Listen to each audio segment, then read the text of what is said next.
ఒకటి ఇప్పుడు మనము 2కి 3 యాడ్ చేయాలనుకోండి 4 2కి 4 యాడ్ చేద్దాం 1 2 నుంచి ఇది ఇక్కడ నుంచి 3 కౌంట్ చేయాలి. మామూలుగా పిల్లలు మళ్ళీ 1 2 3 4 కౌంట్ చేస్తే మనకు అడిషన్లో మిస్టేక్ చేస్తూ ఉంటారు. అది 2కి ఇప్పుడు మనం ఇలా కలపడం అయితే తొందరగా వచ్చేస్తుంది అనమాట.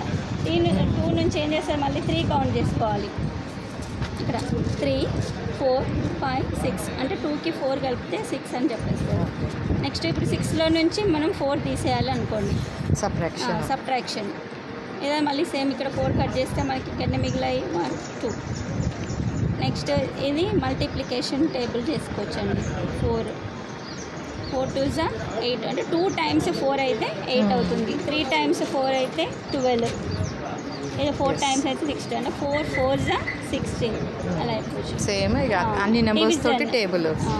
డివిజన్ చేసేటప్పుడు ఏమవుతుంది 16ని మనం 4తో డివైడ్ చేసినప్పుడు ఇలా ఎన్నిసార్లు మనం చేయొచ్చు అంటే 16ని మనము డివైడ్ చేస్తాము అంటే 4 4గా చేసుకుంటూ వెళ్దాం అనుకోండి. ఇప్పుడు 16ని ఒక 4 చేస్తాము 1 నెక్స్ట్ 2 3 4 అంటే 4 times. క్వశ్చన్ మనకి 4 ఇంక ఇక్కడ ఏం మిగిలేదు కాబట్టి రిమైండర్ 0 అని చెప్పొచ్చు. నెక్స్ట్ ఇవి ఇక్కడ ఈవెన్ ఆడ్ చెప్పొచ్చు. ఇక్కడ ఈవెన్ 2 0 2 4 ఇవి నెక్స్ట్ 1 3 5 ఆడ్ నెంబర్స్ అని చెప్పొచ్చు. నెక్స్ట్ ఇక్కడ నెంబర్ నేమ్ 9 స్పెల్లింగ్స్ కూడా నేర్పించవచ్చు. ఇది ఇంగ్లీష్కి వచ్చేసరికి ఇంగ్లీష్కి ఫస్ట్ ఆల్ఫాబెట్స్ తోటి మనము ఇక్కడ అన్నీ తీసుకున్నాను. అన్ని వర్డ్స్ చేయొచ్చు. A to Z words with pictures అంటే ఫస్ట్ క్లాస్కి యూజ్ అయ్యే విధంగా A to Z వర్డ్స్ తీసుకున్నాను.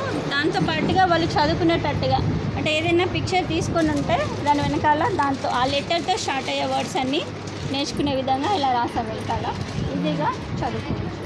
నెక్స్ట్ అవి ఫస్ట్ క్లాస్ బుక్లో ఉండే అన్ని ప్రతిదానికి కాన్సెప్ట్కి ఒక్కొక్క పిక్చర్ తీసుకున్నాను. Colours, family, places, vehicle, birds అలాగన్నీ తీసుకొని అదే మళ్ళీ ఈవీఎస్లో కూడా యూజ్ చేసుకోవచ్చు. ఎందుకంటే మనకి ఎన్విరాన్మెంట్ యూజ్ చేసుకోవచ్చు, ట్రీస్ యూజ్ చేసుకోవచ్చు, యానిమల్స్, మళ్ళీ ఫుడ్ ఐటమ్స్ ప్రతిదీ అందులోనే వచ్చేస్తుంది. ఈవీఎస్ కాన్సెప్ట్ కూడా వచ్చేస్తుంది. తర్వాత క్వశ్చన్ ఫామ్స్. ఇప్పుడు మనము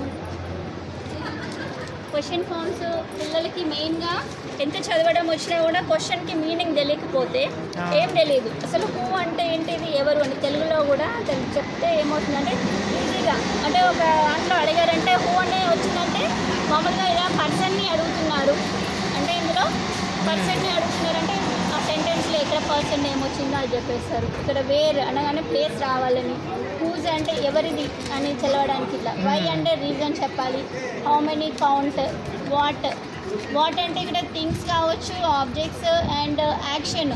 ఇక్కడ వాట్ ఆర్ యూ డూయింగ్ అంటే ఏం చేస్తున్నారు అని ఇట్లా. క్వశ్చన్ ఫామ్స్ అంటే క్వశ్చన్కి మీనింగ్ తెలిస్తే వాళ్ళు మనకి ఆన్సర్ చేయగలవచ్చు. ఇది సెంటెన్స్ మేకర్. ఇవన్నీ మనకి దాదాపుగా మన టెక్స్ట్ బుక్స్ అండ్ స్టోరీస్ అన్నీ పాస్ట్ టెన్స్ ఫామ్లో ఉన్నాయి కాబట్టి నేను పాస్ట్ యాక్షన్స్ ఎక్కువగా తీసుకున్నాను. ఎందుకంటే ఇక్కడ దీంతో మనము 500 సెంటెన్స్ ఫామ్ చేయొచ్చు.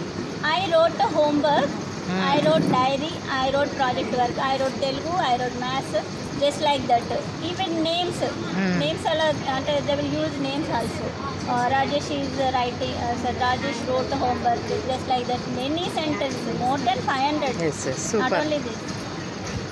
ఇంకా మనకి టెక్స్ట్ బుక్లో పిక్చర్ చూసి ఒక వర్డ్ రాసిన తర్వాత ఆ వర్డ్కి యూజ్ చేస్తే సెంటెన్స్ ఫామ్ చేయమంటారు కదా. ఇక్కడ ఎలాంటి కన్ఫ్యూజ్ లేకుండా పాస్ట్ టెన్స్ వర్డ్స్ సెంటెన్స్ రాసేటప్పుడు ఏమవుతుందంటే ఈజీ అయిపోతుంది వాళ్ళకి. ఈజ్ యామ్ కన్ఫ్యూజ్ ఉండదు, వాజ్ ఉండదు, ఎక్కడ మిస్టేక్స్ రాకుండా ఈ సెంటెన్స్ ఫామ్ చేసినా కూడా వాళ్ళకి ఈజీగా సెంటెన్స్ రాయడం అలవాటు అయిపోతుంది.